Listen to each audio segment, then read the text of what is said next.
Mira, que van a explicar, es abarcativo, que va a explicar el señor Bernardo Borges. ¿Cómo andás, Marce? ¿Cómo andás? Bien de bien. ¿Andás por bien, suerte. Bernardo? La verdad que impecable. Estamos con un tema que me encanta. Yo soy muy carnívoro y las distintas formas de cocinar la carne a mí siempre me fascinaron. Para empezar, esta diferencia. Dos carnes crudas bien diferentes. Dos carnes crudas bien diferentes. Alguna que está, tal vez, que está en un proceso de ahumado. Esta no. Sí, está ahumada, no sé, ¿es ahumada Esta no? creo que no. Ah, está. Pero Creo igual que no. es ahumado en frío. Es ahumado en frío, Al ser ahumado en exactamente. frío, las transformaciones que hace, porque esto evidentemente no es carne cruda, es carne curada, Exacto. son completamente diferentes. Pero esto es, permiso, lo más parecido Pase adelante usted. a cuando el bicho estaba vivo. ¿Ah? Nosotros vemos la carne que estamos acostumbrados a ver, pero no tenemos muy claro qué es lo que la compone. Para ser sencillo, la carne está compuesta por unas fibras de proteína que están unidas entre sí por una goma que se llama colágeno. Exacto. Ese colágeno, del que todo el mundo habla porque la cosmética lo está explotando tremendamente, es una proteína que con la edad la dejamos de producir y la podemos suplementar con la dieta. Acá hay algo que cambió mucho. Cuando yo estudiaba química, se decía que el colágeno era una proteína de bajo valor biológico, porque está compuesta por aminoácidos que el cuerpo puede fabricar por sí mismo. Pero hoy en día sabemos que hay varios tipos de colágeno y algunos dan muchísimos beneficios si se aplican, tanto en la piel como si se consumen. El tema es que, como le dije, ese colágeno es una goma. Si nosotros la respetamos, la carne cocida va a tener un aspecto que es el de la carne asada. Pero si nosotros agredimos en medio húmedo la carne, porque cocinar es una agresión, vamos a entendernos, y la atacamos con agua, básicamente, ¿perdón? Cuando cocinas mal es una agresión. Pero es una agresión para el comensal. Totalmente, no para la carne. No para la Claro. carne. Ahí lo que pasa es que el colágeno se disuelve, pasa al agua y las proteínas quedan sueltas y de ahí lo que los venezolanos llaman carne mechada, lo que nosotros siempre le dijimos, por ejemplo, carne braseada, que se separan bien las proteínas. Perdón, las fibras. Que también son proteínas, pero no colágeno. Por eso se deshebra, ¿no? Claro, exacto. Es por eso que sucede esto, del deshebrado de la carne. Exacto. Que se logra braseando y se logra estofando también. Porque lo que pasa es que tanto el estofado como el braseado es una cocción en medio húmedo. ¿Qué es el braseado? Vamos a decirlo. Es una cocción en calor, pero con vapor húmedo. Se pone, por ejemplo, una asadera con una mirepoix clásica, por ejemplo, agua o caldo o vino o cerveza y se tapa con una tapa o con vapor de aluminio. A mí me gustan las ollas las asaderas con tapa, tipo horno holandés, Totalmente. porque levantan un poquito de presión. Y ahí lo que se logra es vapor húmedo. El agua que se vaporiza levanta gotitas de agua, rodean la carne y la cocinan algo parecido al vapor. No es al vapor. Se le pone una reja, es bastante parecido. Entonces se logra el efecto de disolver el colágeno, que vamos a ver qué es. Como esto es televisión, y Marcelo Garmendia me rezongó y me dijo que me acordara eso, Me traje encanta. algo para mostrar. A ver, vamos a ejemplificar. ¿Qué es esto? Mirá. ¿Conoces esto? Falta menos de 5 semanas para que tengamos que empezar Totalmente. a desenrollarlas. Hinojo, dicen acá. No, esto es una guirnalda de Navidad clásica, ¿no? Pensemos entonces cómo la solemos encontrar en el cajón donde se guardan estas cosas. Así. Y las de lamparitas ni te cuento. No, no, por favor. ¿Tá? Entonces pensemos que esto es una proteína. Las proteínas son largas cadenas de unos bloquecitos, que son 22, que se llaman aminoácidos. De esos 22, 10 el cuerpo no los puede producir y hay que consumirlos en el alimento. Los otros sí. Acá es donde tenemos una diferencia de punto de vista. Para la nutrición se llaman esenciales los que no puedo fabricar, Claro. y hay que comerlos. Pero para la biología, los esenciales son los otros, porque son tan importantes que el cuerpo se aseguró tener una fábrica. ¿Ah? Entonces Qué son dos sabio, puntos de ¿no? vista diferentes, claro. Entonces, ¿cómo hacemos para empacar esas moléculas tan grandes y que además tengan funciones? Hay una que se llama bomba sodio-potasio, que es la que se encarga de regular el flujo de sodio y de potasio adentro y afuera de las células, gastando energía. Es una máquina biológica, pero una máquina literalmente. Bien, las proteínas se forman adentro de las células mediante un mecanismo que se llama copia o transcripción de ARN, que es una molécula similar al ADN. Y es tan buena la plantilla que los aminoácidos se van pegando en ciertos ángulos unos con otros que ya se va doblando naturalmente la molécula. Entonces, por ejemplo, tenemos la hemoglobina, que son 4 de estas pelotas totalmente compactadas, con un hierro en el medio y tiene capacidad Qué de bárbaro. transmitir el oxígeno de un lado del cuerpo a otro, o sea, de los pulmones al resto del cuerpo. Pero ¿qué ocurre? Como todos sabemos, cuando llega el momento de desenredar esto, es bastante complicado. Y eso, en el caso de las proteínas, ¿por qué es?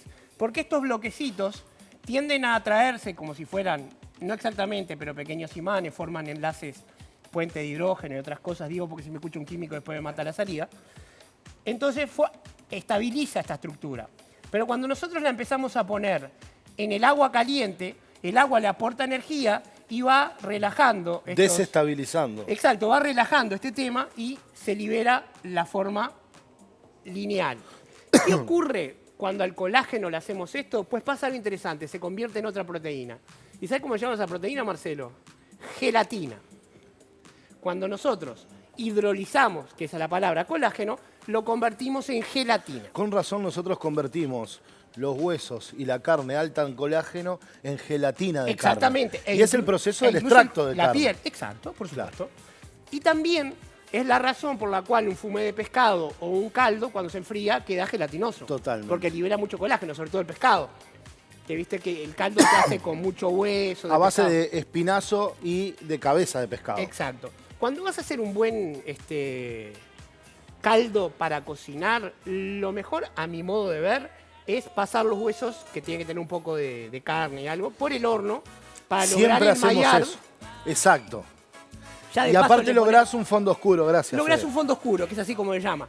Pero además tiene, cuando vas a pasarlo por el agua, todos esos colores y sabores de la caramelización y del mallar pasan al caldo y queda mejor. Indudablemente queda mejor. Enriquece cualquier salsa. Exacto, sin duda, sin duda. Lo que no podés hacer es usar tanto hueso que después te quede una gelatina, porque eso te arruina cualquier salsa. Ah, totalmente. ¿Está? La Totalmente. gelatinización, que puede ser buena en un aspecto, por ejemplo, ¿viste que ya no se come aspic? ¿Qué plato de entrada era el aspic? Explicarle a la gente lo que era. Bueno, el aspic era gelatina. Era una gelatina rellena de cosas, pero Claro, salada. exactamente. Y que generalmente se hacía con huesos, no se hacía con gelatina de paquete. Por supuesto, si no con gelatina sin sabor. Exacto. Bien. Bernardo, tengo acá eso que describiste vos muy bien. Tengo una qué carne maravilla. que para mí es una de las más sabrosas, que es aguja de primera. Roast beef. En realidad, sí, exacto. Exacto. Y todavía tiene dureza. Porque todavía no se atacó el colágeno. Pero si la sacás y acercamos un poquito la cámara, un segundo por lo menos. Sí, ahí está el peque. Acá Ahí. podemos ver que ya se empiezan a ver las fibras en la superficie. Porque el colágeno en la superficie ya se convirtió en gelatina. Ahora tenemos que dejarlo más tiempo para que penetre en la fibra. Y otro tema interesante. Vos estás haciéndola en porciones, lo cual acelera la cocción, porque aparte vas a hacer quesadillas. Un no tema precisás la carne televisivo entera. aparte. No, y aparte no precisás para quesadillas la carne entera. La pieza entera, exacto. Pero cuando nosotros vamos a brasear una carne para presentarla así, y presentar, qué sé yo, una colita de cuadril o un roast beef. pulpón, o un roast beef, es muy rica esa carne porque el veteado de grasa la hace muy sabrosa. ¿Qué pasa? Cuando la braseamos se empiezan a separar las fibras. Entonces hay que tener mucho cuidado de cortarlo con las fibras de través. Porque si cortás con las fibras largas, después alguien que tenga brackets, por ejemplo, se va a volver loco para tratar Claro. de sacársela de ahí. A contrafibra. A contrafibra, exacto. Exactamente. Y así queda bien y más palatable la carne, porque si no es imposible. Pero si nosotros vamos a la cocina, que ahí sí me siento más cómodo, que es la del fuego, la cocina seca, ¿sí? Ahí la transformación que sufre la carne es diferente. Al no haber el agua, no se puede convertir el colágeno en gelatina y la carne permanece con todas sus fibras unidas por el colágeno, pero se deshidrata, ocurre mallar por afuera y nosotros nos encontramos con una carne que las proteínas se desnaturalizaron por el calor, según el punto. Los franceses tienen el punto bleu, que adentro está totalmente crudo. 40 grados internos. Exacto. Pero esos 40 grados son fundamentales para matar microorganismos. Tenemos que tener en cuenta que cuando se hace un tartar, que es carne cruda, Sí, eso quiero enfocarme, permítanme, producción, un minuto, porque quiero enfocarme en eso. ¿Qué pasa a los 100 grados? Porque según muchas explicaciones, no matamos nada a menos de 100 grados. ¿Cómo bueno, es relativo. A partir de los 60 grados se empiezan Sí. a desnaturalizar las proteínas y los microorganismos están hechos de proteínas y otras cosas. El problema es que a muchos forman esporas y se hacen muy resistentes. Por ejemplo, hay un animal que se conoce como tardígrado, que es un microorganismo también, que resiste todo. Resiste cualquier temperatura, cualquier radiación, cualquier cosa que le tire. Van a morir las cucarachas y van a estar los tardígrados por ahí. Pensé que la cucaracha era el último. En No, una guerra no. nuclear era lo último que moría era la El cucaracha. tardígrado, no, tranquilo. Y entonces, ¿qué pasa? Vos tenés que asegurarte temperatura un cierto tiempo. Por ejemplo, si vos calentás mucho tiempo la leche, agarra gusto a leche cocida, que a mí por lo menos no me gusta, Sí, pero un tanto pasteurizarla desagradable. no le cambia el sabor. Claro. ¿Por qué? Porque es a alta temperatura, poco tiempo. Y además hay ultra alta temperatura por mucho menos tiempo. Eso es importantísimo lo que está diciendo. Por algo ahora los túneles de frío han cambiado. Claro. Antes se hacían por un largo tiempo pasado por un túnel de frío, ahora están los abatidores de temperatura. Que vos pones el carro, que lo sacás a 300 grados, lo ponés y lo abate en mucho menos tiempo. Claro, porque ¿qué ocurre? No confunde ese aparato temperatura con calor. Entrega una capacidad de intercambio de calor Tal en poco cual, tiempo, tal cual. en vez de aportar solo baja temperatura. Exactamente. Claro. Exactamente. Sí, sí. Es buenísimo eso. Está bueno para la inocuidad del alimento, ¿no? Y aparte, en una cocina, si no tenés un abatidor, no puedes hacer una comanda grande. Por Porque supuesto. tenés que sacar un plato que te sirve frío, no lo vas a cocinar el día anterior. Por eso ahora los hornos regeneran. Uno abate y después regeneran el horno, que también le aporta calor y temperatura Exacto. y humedad y regenera el alimento. Exacto, y además lo mismo, entregan el calor en poco tiempo y no te desnaturalizan el plato para que quede recalentado. Sos grande, qué disparate. Pero lo que te iba a decir, Qué entonces, bien. por eso el corte de la carne asada es más compacto y menos friable, no se deshace en partículas como el corte de la carne braseada, por ejemplo. Pero acá vamos en gustos.